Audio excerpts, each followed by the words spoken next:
Good evening. I hope you've had a great day today. Welcome to BVJ's Bedtime Stories.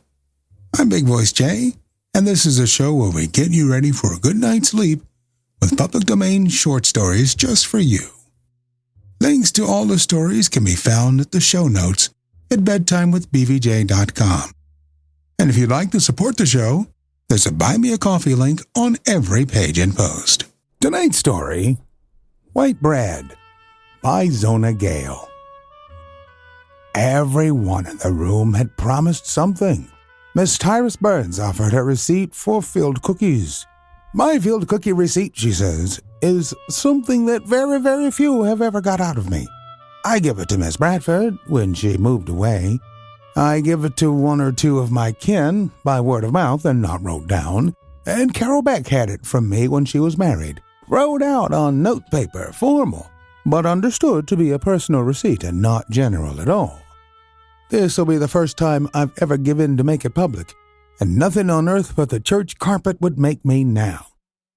Me either with my Christmas cakes, said Miss Arthur Port. I've made 'em for fairs and bazaars and suppers and give the material when needed for the children's shoes, but I feel like the time had come for the real supreme sacrifice.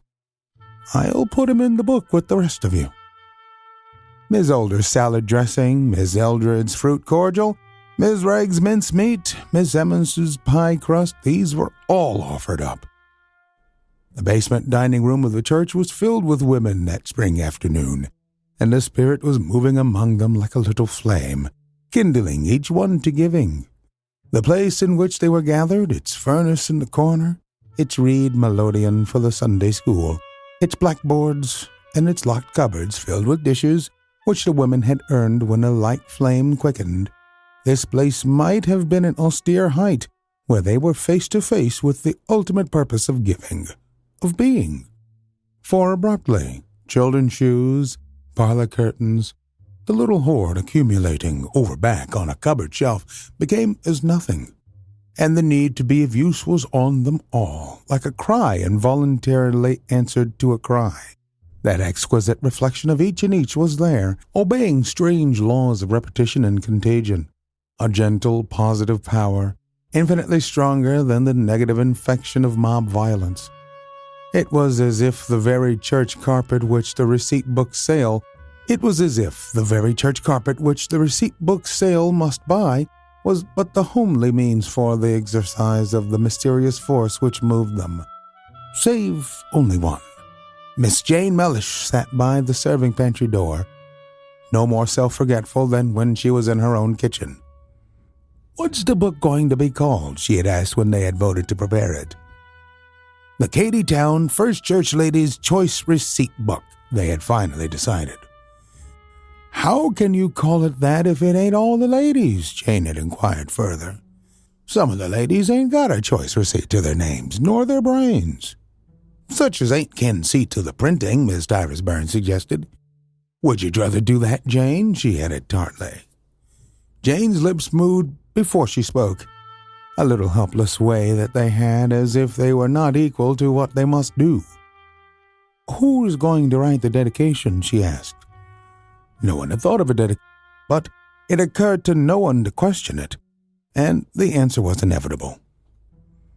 "You ought to do that," they said to Jane.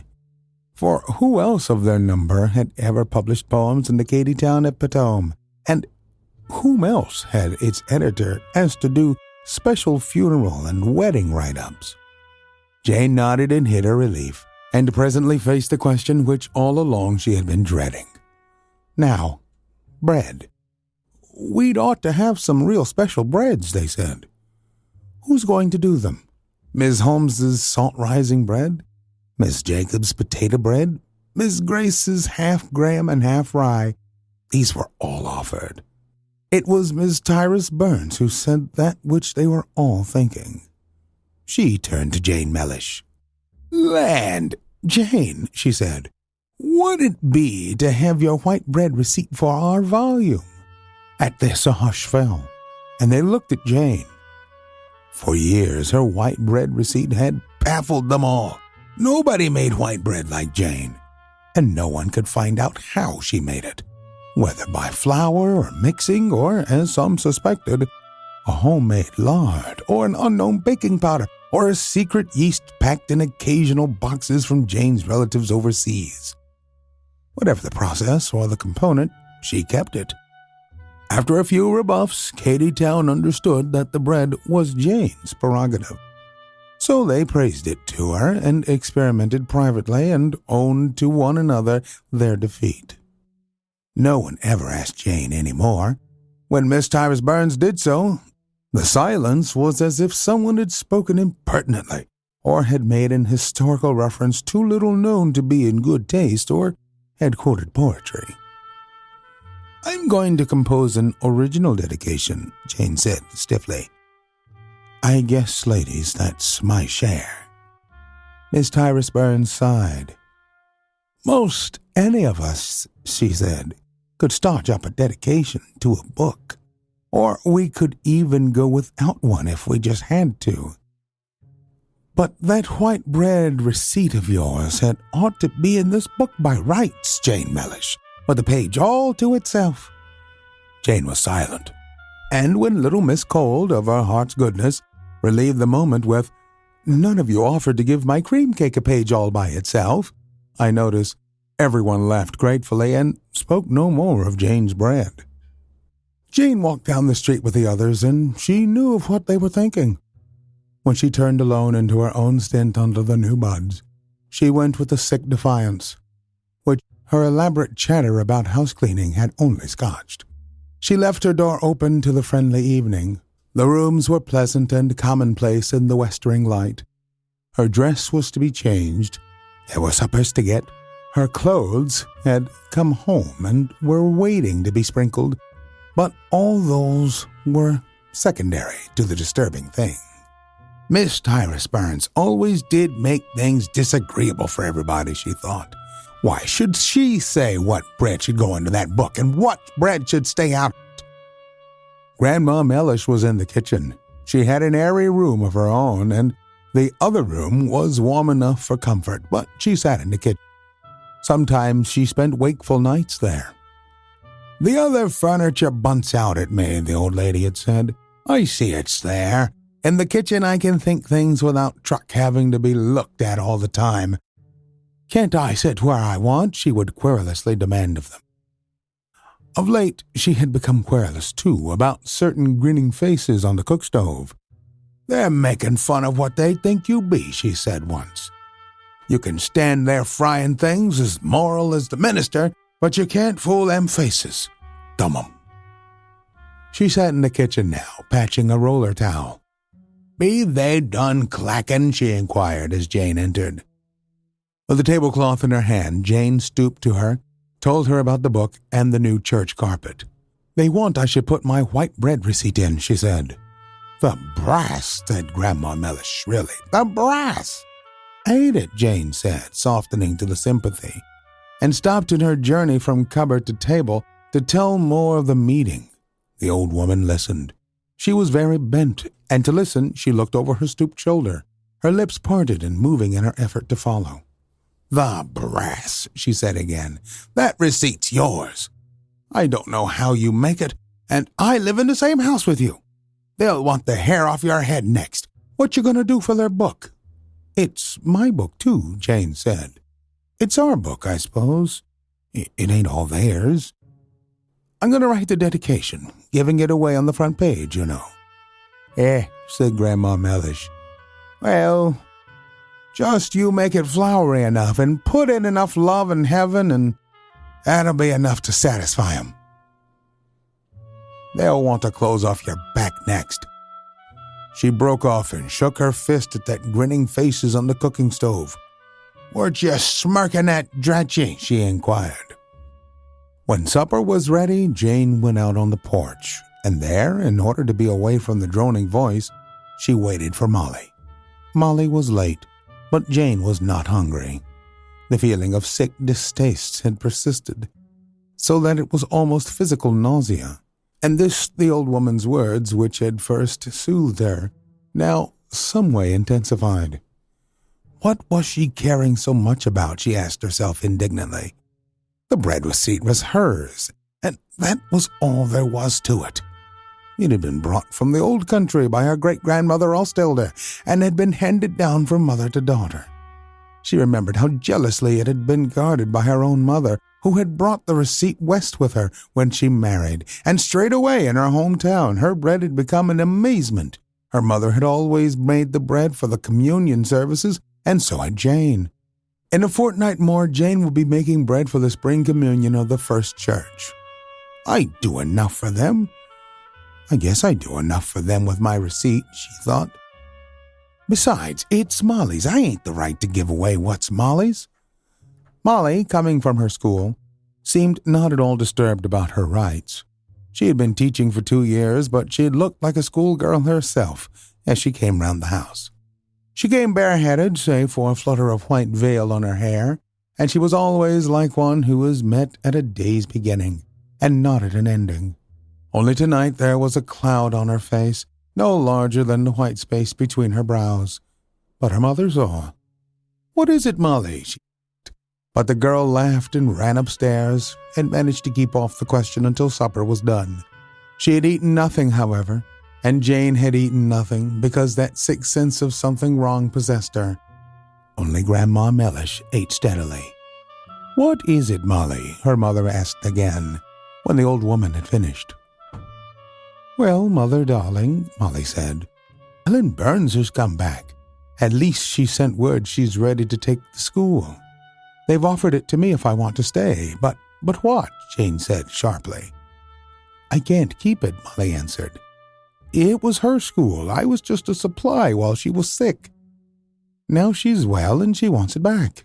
"What's that?" said Grandma Mellish. "Miss Tyrus Burns's girl got well? She wants back after you doing her work the best of 2 years? What's the board say to that?" "They haven't met yet," Molly said. "But Nat says he knows I can stay if I like. Only—" "Oh, well, I should think so," said Grandma Mellish. "It's a good school. You stay. Wants back, does she?" "Brass." Molly looked at her mother, but Jane did not meet her eyes. It would be serious, this loss of the school. There were the 3 of them, and Molly was the breadwinner. If she were to get no other school next year— "You've got the good of the school to think of," Jane said. "You must be the best teacher, or Nat wouldn't be so sure of the board. The good of the school's the main thing." Molly shook her head. "I don't know about my being a better teacher," she said. "I think if they let me stay, it'll be because Nat Commons is president of the board." "Nonsense," her mother said with vigor. "Just because he's taken you to drive once or twice. Anyway, what if it is so? You like him, don't you? You don't want you should hurt his feelings. If you go, he'll think you're running away from him. You've got to think of everything." Grandma Mellish was wiping her spectacles on her petticoat. "You better keep your cap set for Rufus Commons' son," she said. "He's got his pa's pocket and his granddad's jaw. Don't you leave him slip through your fingers." Molly rose swiftly and went out onto the porch. Her mother's eyes followed her, but she said nothing. As Jane turned back to her work, she was aware that her own dull sense of physical ill-being had been multiplied, and she felt like a weight within bearing down her chest, changing her breath. "I've got to get a hold of myself," she thought. "I guess I'll take a dose of something and get into bed." On her way downtown after supper, Miss Tyrus Burns went round by Jane Mellish's house. It was in her mind that she had been, after all, a little hard on Jane, and she thought of inviting her to go to a motion picture show. Besides, she thought, if I could get round her right, maybe I could make her see herself and her bread more general. On the little front porch, Molly was sitting alone. It was an exquisite time of daylight and shadow, and for a third integrant delight, above the bare locust trees came the moon. "Gone to bed, has she?" said Miss Tyrus Burns. "I don't know, but it was a hard meeting for her." Molly's look questioned her. "That bread business," Miss Burns said briefly. "Molly, look here. Can't you bring something to bear?" "You mean for her to give the receipt?" Molly asked. certain, said Miss Burns. Or don't you want she should do it? She must do as she likes, Molly told her. I oughtn't to influence her. But she says it's for you she's keeping it, Miss Burns reminded her. She says it's been handed from mother to daughter for generations and she won't give away your birthright. She says, does she say that? Asked Molly. Miss Tyrus Burns moved nearer to the girl. The soft, thick face of the woman was momentarily twitched out of drawing. She don't guess it, she said, but I bet you she's just hiding herself in under that for a reason. She did not add aloud what she walked down the street, saying to herself, Pride's pride and sin's sin, and I declare, I don't know which Jane Mellish is at by. Molly looked after Miss Burns. She never said a word about Ellen coming home, Molly thought. But my, how she must wish I was out of the way. The moon was free of the locust trees when the gate opened again, and Molly, still alone on the porch, greeted Nat Commons. This great fine creature, president of the Katy Town School Board, bass singer in the First Church Choir, who was on his way to his night's work as foreman in the Katy Town Epitome Composing Room. The two did not shake hands. At the other extreme of the gamut which makes handshaking a form lay Katy Town, where too much handshaking might denote that something was meant. Nat set one foot on the step, leaned on his knee, and looked across at her. I come to help you make up your mind, he said. Through Molly Mellish went a faint, delicious ripple. All these months she had been running away with the certainty that his step was a little way behind, patient, unhurrying. Tonight, it was as if, abruptly, she felt on her cheek the breath of the runner. How do you know my mind isn't made up now? She asked. Then, Nat said, maybe I come to help you make it over and make it right. He leaned on his knee, his large hands loosely clasped. His powerful young frame and his young, boyish face cut off from Molly her vision of the street, of the rest of the world. There was about him a sense of enormous capacity for work, for physical accomplishment, which drew her as knightly powers to kill drew women once. You stay, he said. Keep the school. She shook her head. I've told you how I feel, she answered. You can stay, he said to her. You can stay. You stay. If Ellen wants the school back, said Molly, then she's got to have it back. The board told her she could. Any time inside a year, he reminded her. Well, it's 2 years. But it took her the 2 years to get well, cried Molly. And now she wants to be here, and her mother's alone. Her mother's got money, Nat Commons argued. Ellen don't need the school. You do. And that ought to decide it, because one of you is just as good a teacher as the other one. Molly was silent. All this was true. After all, must she worry and stint her own mother and herself face the city with all its doubtful chances just because Ellen Burns had taken it in her head to have backed the school? With no warning at all, Nat Commons came in the dusk of the porch and stooped and laid his cheek against her cheek. Molly, he said, I guess you know, don't you? Do you want me? She turned her head toward him never so little, but it proved to be enough. It was the moment when innumerable past lines drew together. You stay here, he said in a little while. It won't be more than a year till we can go to housekeeping, the four of us. Only till then, you and I had ought to be where we can see each other. You stay here and keep the school. But Molly told herself through the night, stay there without work was impossible. To find work in Katy Town was equally impossible.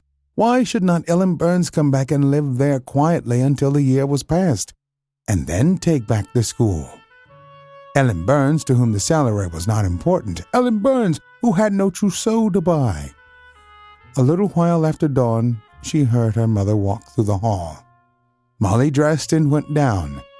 Jane was outside the kitchen door, standing idle in the first sun. The morning was upon her with its pathetic sense of wide-eyed, open-handed promise. The day still hoped for everything from the world. The time was like a child running into a room where there was evil. "Haven't you been sleeping, Mother?" Molly asked. "Not very well," Jane confessed. "What was Sarah Burns saying to you out on the porch last night?" she added. "She wanted I should speak to you about your white bread receipt," Molly told her. "Mother, why not let them have it?" Jane spoke out with a passion which amazed her daughter. "Why don't Sarah Burns sell her mahogany and her silver tea set away from Ellen?" she cried. "I ain't no such things for you. Everybody in town's crazy over my bread receipt. You'd be the 5th generation that's kept it secret. I won't give it. That's all we've got. I've made up my mind." Molly hesitated and risked it. "If it's on my account, Mother," she said slowly, and caught the swift look in her mother's eyes and could not steal away her defenses. "Do just as you think you ought, dear," she said only. Jane's lips thinned and tightened. "There's no thought about this," she said. "It's bigger than ought. It's tradition." Molly laughed. "That's beautiful, Mother," she said.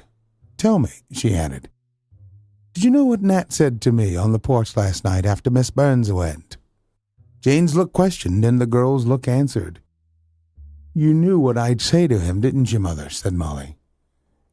"I hoped I knew," Jane said. "Oh, Molly, and you'll keep the school?" "I guess so," said Molly. Grandpa Mellish appeared in the kitchen doorway. "Jane!" she shouted needlessly. "Is there any of your white bread old enough to toast?" Jane frowned. "Going to hate the name of my white bread," she said. "Yes, there's some in the undercrock. Let's hurry breakfast," she added to Molly. "I've got to be down to the Epitome office to pick the cookbook cover." The Epitome office was up a flight of sunless stairs, and when Jane reached there around 1 o'clock, only the foreman, Nat Commons, was in the composing room. He strode down between the forms, tying on his ticking apron, and upset Jane's simple dignity by throwing his bare arms about her and kissing her. "Molly Will," he cried, his head up as if he were singing it. "So would I, if I was Molly," Jane said primly, and frowned to show how much she was at ease. "And she's just about made up her mind to keep the school," he added. "Hold her up to that, Mother Mellish." "Hold her up to it yourself," Jane warned him. "Or what's the use of being president of the board and a husband-to-be? Show me some cookbook covers." "The board don't meet till a week from Saturday," he said, while he brought the paper. "She's got till then to make up her mind." "Oh, she'll stay," Jane said. "Don't you think this brown's real tasty?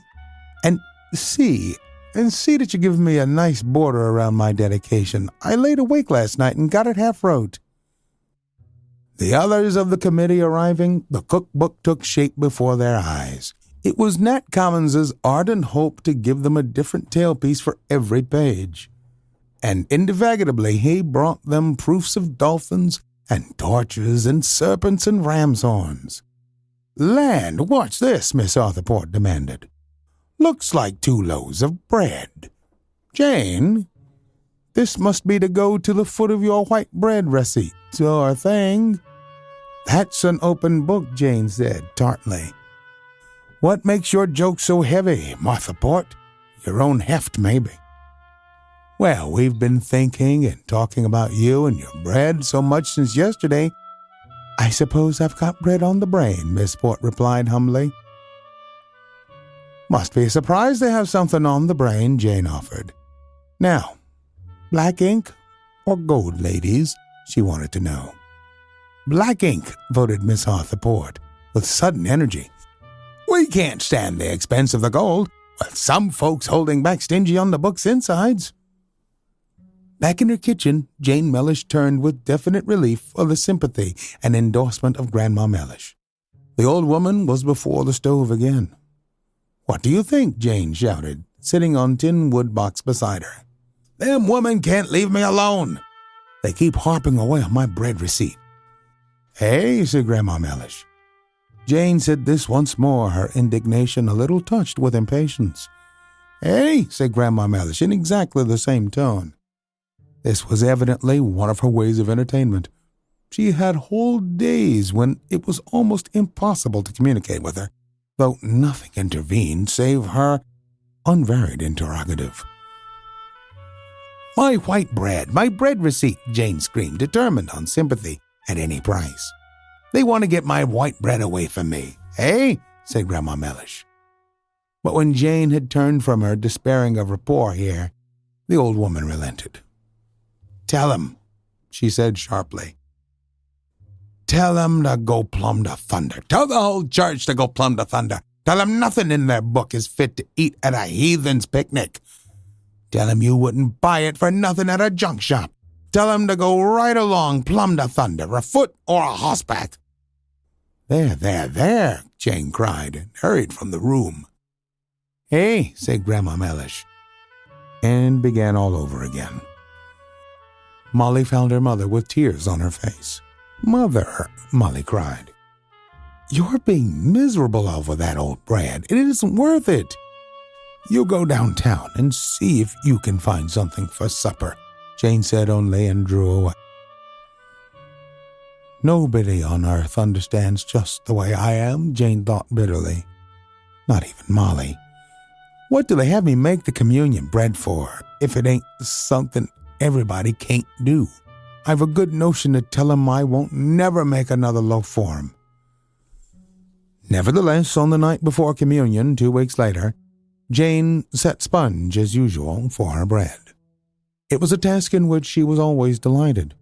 She brought special pans, kept scrupulously for nothing else. She measured and weighed her flour.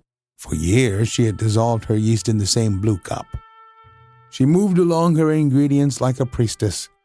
This time bore less the flavor of a task than of a ceremony. Nat Commons dropped in the kitchen on his way to the school board meeting. "I'm going to stay to it just long enough to see 'em vote to keep you in the school," he said to Molly. "Then I've got to hike for the office. We got to get the cookbook out by Monday noon." "I haven't said I'd take the school even if I got it," Molly reminded him. "You will, though," Nat told her. "It'll be in the Cadytown Epitome in the morning, and then you'll have to." Molly went with him to the door, and in the dusk 2 women were entering, Miss Tyrus Burns and Miss Arthur Port. They went by her into the kitchen. When Nat had gone, Molly sat on the porch. The door stood open to the spring night, and she could hear the voices of the women. "My land," Miss Tyrus Burns said, "if Jane ain't setting her white bread sponge. Want we should shut our eyes, Jane? Why else did you come to this door if you didn't know that?" Jane countered, intent on her stirring. "Want we should shut our eyes?" Miss Port insisted. "You can watch every move I make if you want," Jane serenely offered. "Well," said Miss Port, "we don't, I'm sure. We got something better to look at." She produced the proofs of the receipt book, and the 2 turned the leaves while Jane kept on at her work. She knew that her dedication would be there in type in the woman's hands. "Leona Grace," said Miss Tyrus Burns, "and her cottage cheese receipt. She don't set it on the stove at all. I'll bet it ain't fit to put on bread. Nor Miss Kent Carter's creamed potatoes either," Miss Port contributed. "Sprinkles dry flour on 'em in the skillet, the idea! Anything to make work easy for Miss Carter.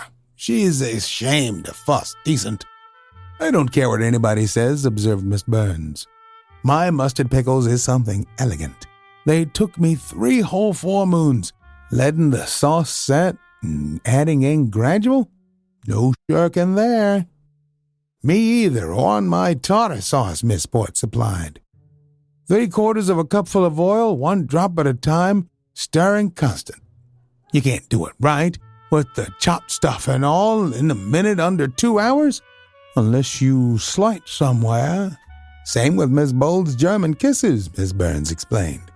"She beats 'em and beats 'em and beats 'em. 1 hour by the clock, that woman beats 'em.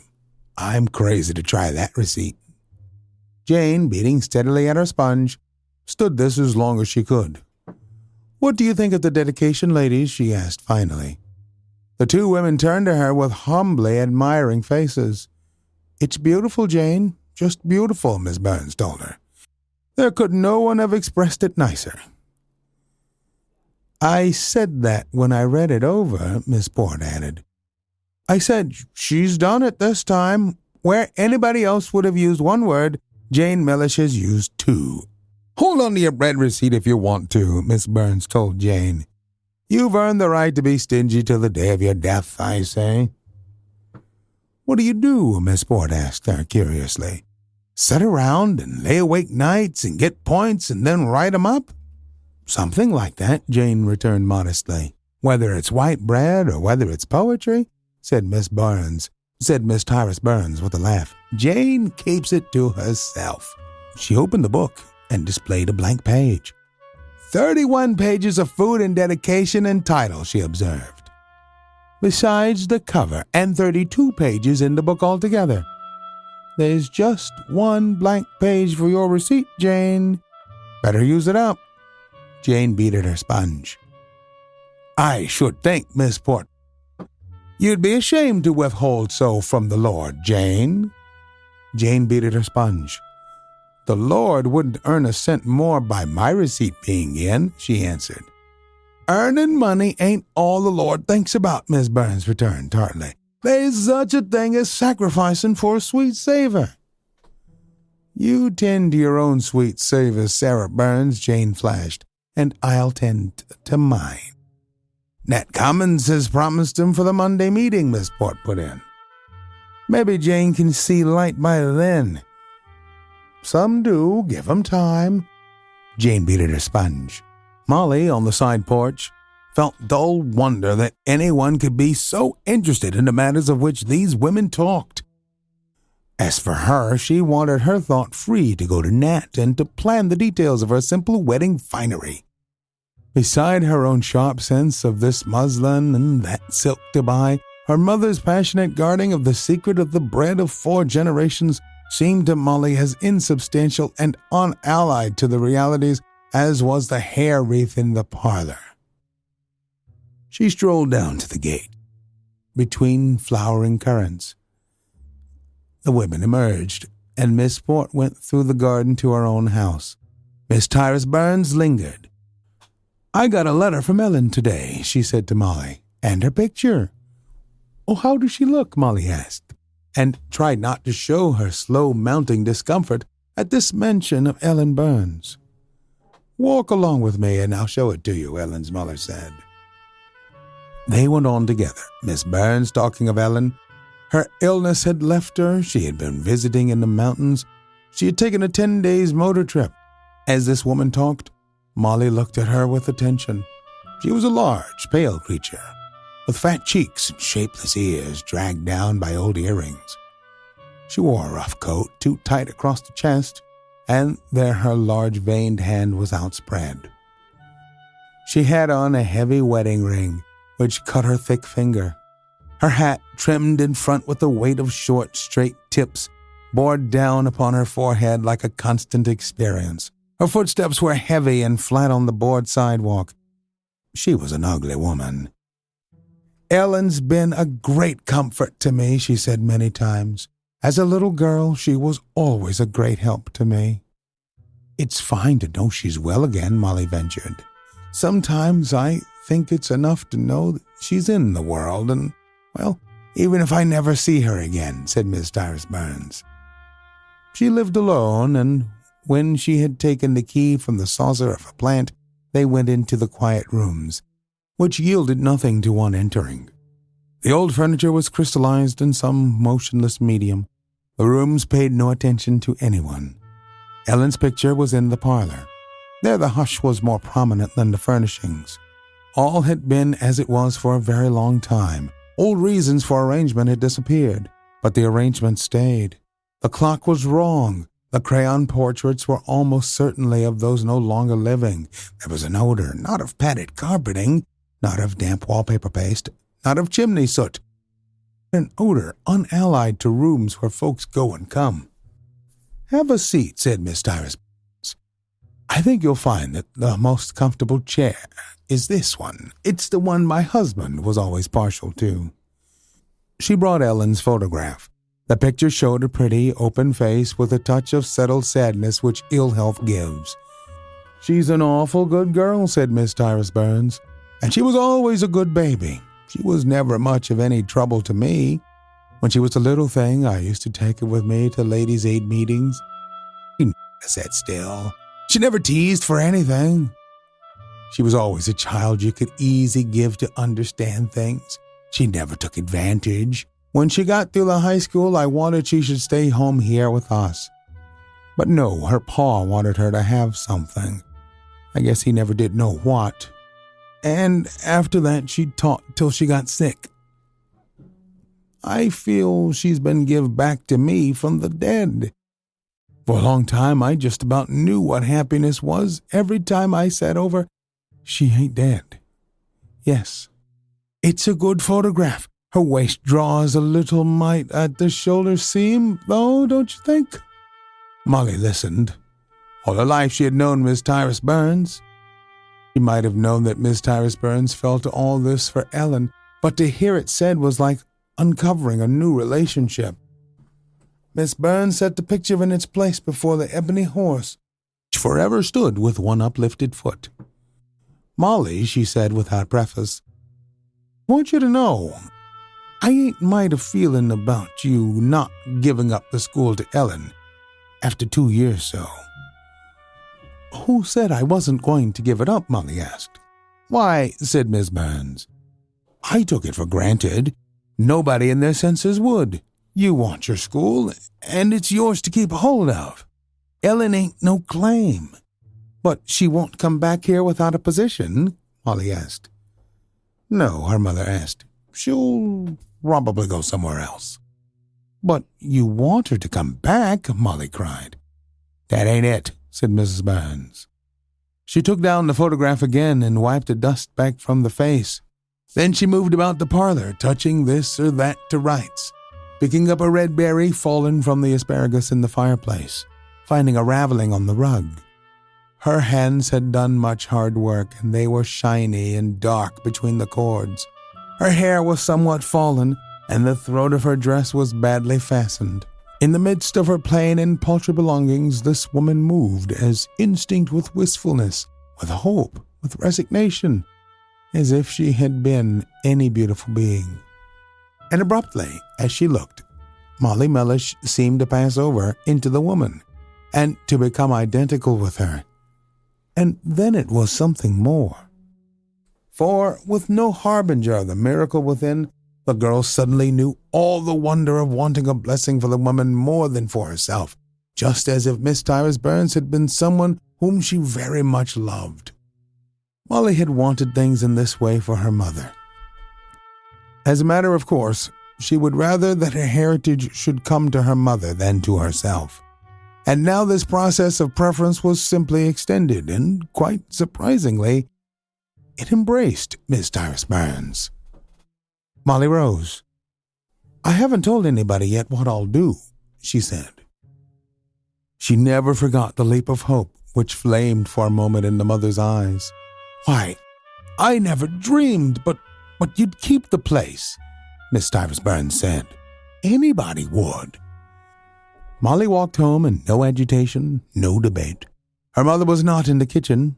Grandma Mellish sat there, shaving sweet flag. "Your ma's upstairs," she said. "She wants you should go on up." When her bread pan was covered beside the stove, Jane, sitting in the kitchen to pore over the receipt book, turned straight to the dedication. There it was, in a border of pine cones and quill pens and unicorns.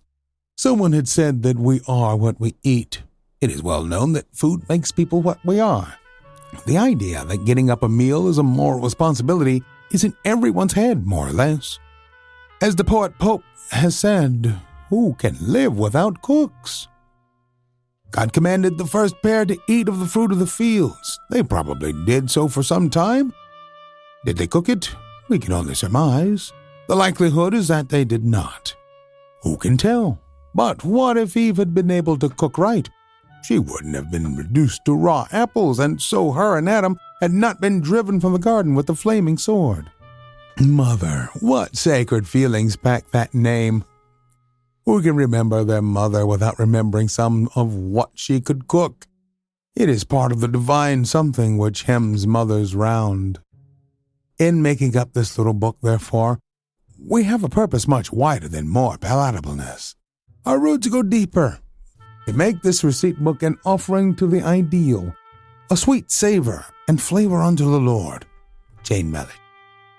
Jane touched the book lovingly. This time had been when she had dreamed of seeing her name between the covers of a book. Upstairs, in an old trunk, lay the pile of thin paper, just as it had come back to her from a publisher years ago. But now, here was her name, almost on the title page of the book, and quite as it would have looked in the end of her book's dedication.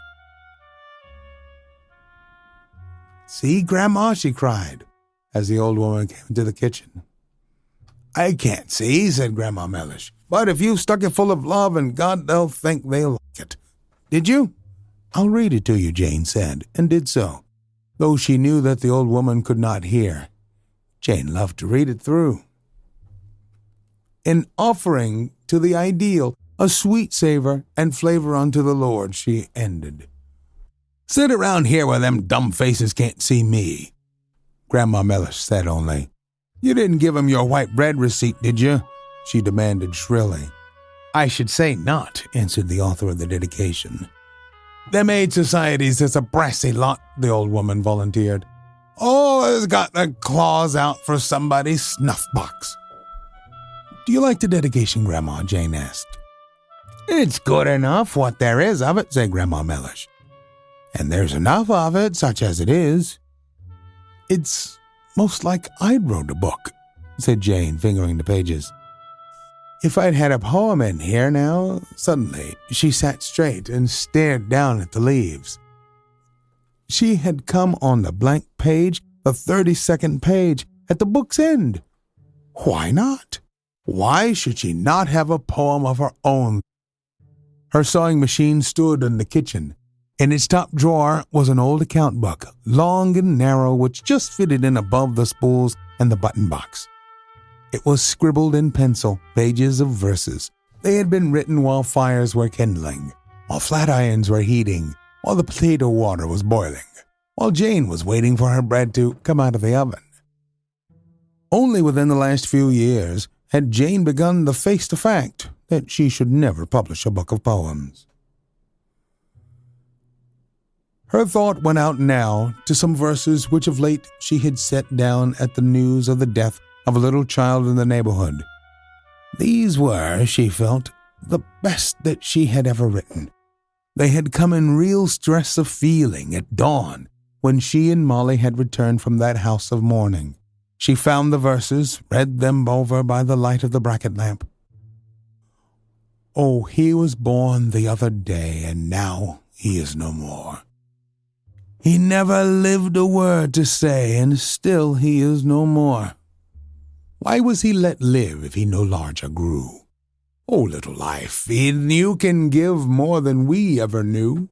God has us roses and us buds, and when we come to die, the heavenly manna and bright foods will be for you and I." I might call it manna, she thought. Then that would make it real appropriate for a receipt book. She hesitated, turning the leaves of the account book. This poem she had meant to send to a magazine. It had been years since she had tried anything published, saving the epitome, and this was the best that she could do. But why not give this poem to the church book, an offering to the deaf, a sweet savor and flavor unto the Lord? She stopped to twitch over her pan of bread the old red cotton table cover with which it was protected, and from the base of her cooking range leaped out the grinning faces stamped in the cast iron, the leering, mocking faces which so haunted Grandma Mellish, which looked now at Jane with a world of derisive understanding in their pointed eyes. You're using that poem for a sop, went through Jane's mind, as sharp as words. No such thing, she said, and stood erect in some strange defiance. Hey, said Grandma Mellish. I'm going upstairs, Jane said abruptly. Where's Molly? When she comes, you tell her to come up. When Molly went up, she found her mother sitting in her room without a lamp. It was a mean little room, whose china washbowl and pitcher were the only highlights. Jane had meant to turn to Molly and to put upon her the burden of the final decision which now at last she was facing. But instead, Molly ran to her and sat upon her knee like a little girl. Mother, she said, I'm going to give up my school to Ellen Burns. What on earth for? Jane cried sharply. So her mother can have her here, said Molly. Her mother's alone. She's alone. I never thought of it that way. What about me being alone? Jane demanded. But I'll be living right here after Nat and I are married, Molly told her. So what if I do go away for a little while first? And maybe if Ellen don't come home now, she'll get something somewhere else and not come at all, and her mother's alone. But, Jane said and stopped. Oh, Mother, Molly cried, if you knew how light and good I feel about it, I'm going down to the epitome office and tell Nat to get it in the paper that way tomorrow morning. You going to the epitome office? Now? Jane asked. Molly rose, and Jane sprang up and stood beside her. Mother, said Molly, I don't know whether you'll know what I mean, but I'd rather Ellen have the school than to have it myself. Isn't that funny? Wait, said Jane, I'm coming down. She brushed at her hair before her dark mirror, and on an invisible cushion found a brooch. They groped down the stairway and into the kitchen. By the stove, Grandma Mellish sat sleeping, sweet flags scattered on her apron. I won't be long, Mother, Melly said. I'm coming too, said Jane. At the epitome office, Nat Commons looked at Molly's eyes as he listened. Just put in the paper that Ellen Burns is well again and is coming to take her school, Molly said. It may have been that her positiveness bore its own mark of finality. It may have been that his love of her bred understanding. He said little. He glanced swiftly round the city room, and, seeing only bent, absorbed heads and green eye shades, he kissed Molly in the comparative shadow of the telephone booth. Nat, said Jane Mellish. Her tone was so sharp that the city editor himself looked up. I want to put something more in the cookbook, said Jane. Is there time? There was time. Nat took her into the composing room. By his littered desk, Jane stood erect, once more the priestess. It's to go on that blank page. Put it down word for word, just exactly like I say it, said Jane. It's a receipt for bread. Everyone in Cadytown remembers the hours which followed. It was on this night that Miss Arthur Port's youngest son was hurt in the quarry and brought home to our house to die. On her return from the office, Jane Mellish was confronted with the news. Miss Port being their nearest neighbor, the duties of the night automatically devolved upon Jane and Molly. Molly ran across the garden to Miss Port's house, and Jane, about to follow, suddenly stood in stupefaction and looked down at her bread. She thought for a moment and went close to Grandma Mellish. Grandma, she said, you don't sleep good. Would you just as soon lay here on the settle tonight? Hey, said Grandma Mellish. I want you to mix the bread, the communion bread, Jane said. Her face had turned white, and she bent over the old woman and had her by the arm. Now listen, you'll keep waking up like you always do, and it has to be mixed every 2 hours. Mix it at 10, and again at 12, and again at 2, and again at 4. Can you do that? I'll be home to get it into loaves at 6. Can you do that? Tarnation! Nonsense, said Grandma Mellish. Jane stooped nearer. In the light of the high bracket lamp, she was again the priestess, beside some withered sibyl before an altar fire. Hush, said Jane. Grandma, that's the secret. That's what makes it better than anybody else's bread. Can you do that?" "Ah," said Grandma Mellish. "Yes, I can do that. More fool me." Jane said it over to her patiently. Then, hearing on the boardwalk the tramp of the bearers, she ran through the garden to Miss Port's house.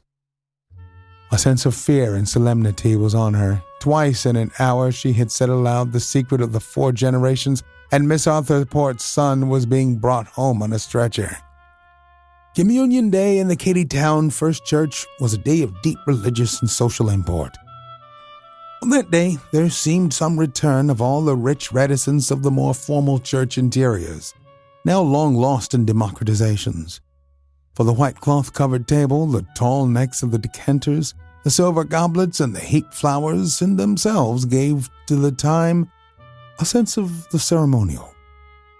Moreover, the service was held an hour earlier, when the slanting sun fell on the ingrain carpet in unwonted ways. In the congregation, gathering in silence, came Jane Mellish and Molly. They were both pale from a long vigil. The boy had died toward dawn, and having done all that was required of them, they had breakfasted and dressed, and had come down early with the communion bread. Broken in square bits, the 2 loaves were piled on silver plates.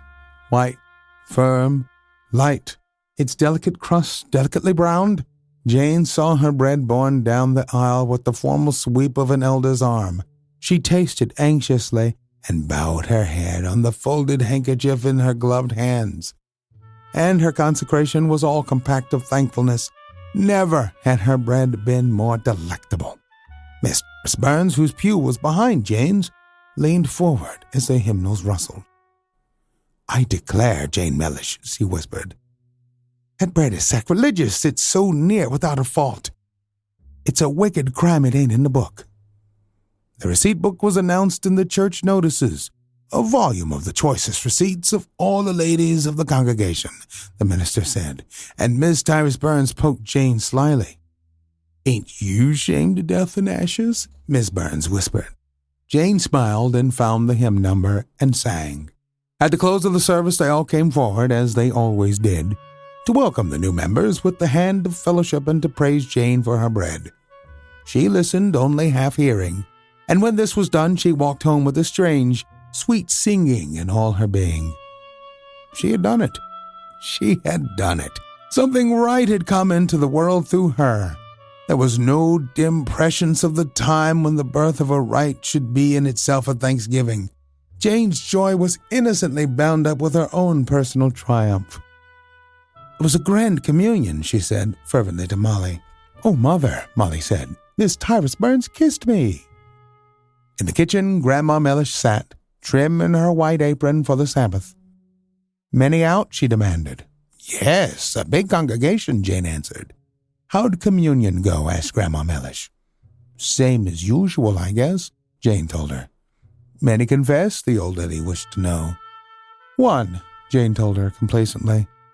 "And 2 letters." Grandma Mellish hesitated. "How was the bread?" she inquired at last. "Some said it was the best I ever made," Jane answered proudly. "Deserve the praise of that, Grandma." "Do I?" the old woman said. "The best bread you ever made, eh? The brass of that, the brass! Listen here." She came over to Jane, and she was laughing soundlessly in a way that moved her shoulders and head. "Listen here," said Grandma Mellish. "I mixed that bread at 10 o'clock last night, and then it was never touched again till you came home at daylight. I told you it was all tarnation nonsense. I only mixed it up once the whole night long." Are you looking for a new recipe? Perhaps it's best to let others do the shopping for you. Perhaps it's best to let someone do the recipeing for you by using HelloFresh. You can eat something new every night. Enter BVJ in the promo code and it will do absolutely nothing, for this is not a sponsored read. I would like to remind you that we're always looking for great stories like this one to feature on the podcast. Send your story suggestions to bigvoicejay@gmail.com. We've got a YouTube channel full of stories from the show. Go to tiny.cc/BVJ Bedtime.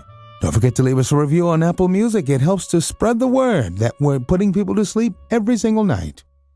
And if you'd like to support the show, there's a Buy Me a Coffee link on every page and post. Thank you so much for listening. Good night. Diamond Club hopes you have enjoyed this program.